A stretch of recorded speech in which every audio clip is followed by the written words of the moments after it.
Hello everyone, this is Of Dice and Nerds and welcome back to my videos. This is Jesse. Today I'm going to be talking about 5 homebrew rules that I like to use in my Dungeons & Dragons games. So I've seen a lot of people talking about different rules that they like to use, and a lot of them are really cool and I really like them. The ones that I have personally picked up, I'll kind of go down a list and we'll make it work that way. So we'll say number 1. The first homebrew rule that I like to use is going to be when you're rolling your stats, you roll 4d6 and then you re-roll your 1s and 2s. So that way you're always going to have a powerful character. Now, a lot of people don't like that. A lot of people are afraid to have PCs who are just walking demigods essentially with their stats. And I understand their point, and it can get hard at times to balance encounters. However, the players themselves absolutely love it, and they love to feel powerful. We're playing D&D to escape our reality and feel powerful, feel like heroes. So I want to give that to them. So that's what I do. I use this as a way to make powerful first level characters so that if you wanted to, you can choose feats at every ASI and it's not going to fall back. You're not going to hurt yourself by doing that. So another homebrew rule that I like to use, number 2, that's going to be max hit points. Now, that on top of the powerful characters does make for really hard encounters to balance. However, if the players can do it, so can the enemies. And so all of my enemies have maximum hit points, as well as some of them having buff stats and extra abilities that they can use to kind of challenge the players. So this kind of makes this dichotomy of really powerful characters on both sides that can work against each other and make good encounters and good challenging encounters, and I really enjoy it. My players love having maximum hit points. The wild shape for the druid does kind of get a little overpowered and unbalanced in the early levels, but once you hit level 5 and onwards, it kind of balances itself out. I will say, with the maximum hit points, one of the biggest pros really that I love about it is that even at low levels, I can throw higher level creatures at them knowing that they're not going to drop in one hit.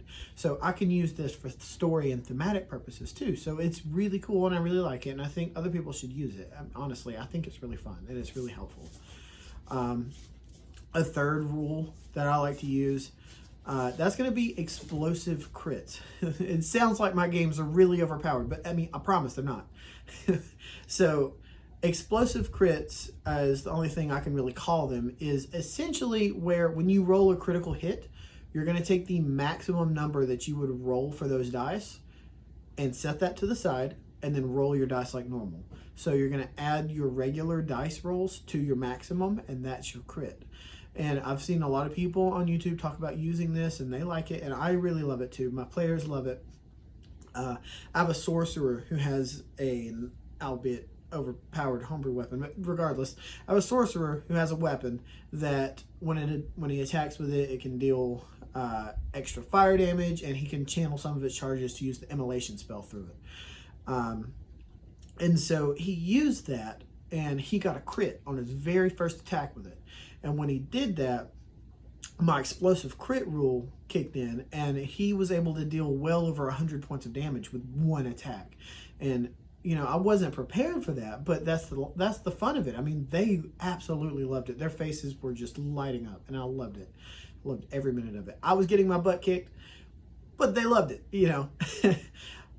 So I think that's a really cool rule to use. I can understand not using it and just using normal crits, but I mean, in my opinion, crits are supposed to be explosive and decisive, so I like to play them that way. And I used to use kind of a sidebar with crits.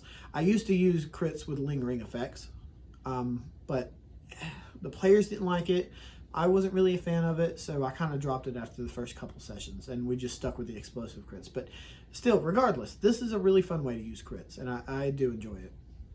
And then my next rule, that's going to be the rule of cool. The rule of cool is kind of straightforward. I mean, if you can tell me what you're wanting to do, and I kind of think it makes a little bit of sense, and you're being creative about the way you're doing things and using your abilities, I'm going to do my best to make that work for you.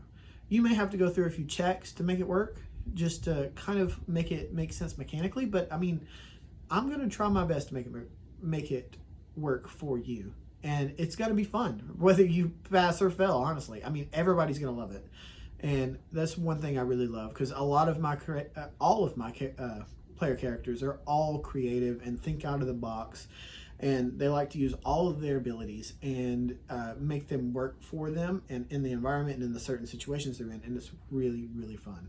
So those are really cool ways to use the Rule of Cool, and I've always loved it. The DMs I've always played with have used it, and it just kind of rubbed off on me. And now my fifth rule that I like to use, that's going to be being able to channel extra magic, to over channel for spell slots that you don't have available anymore. Say you've burned through all of your 3rd level spell slots and you really need to use fly. You really need to slow that enemy, whatever have you. You need to counter that spell.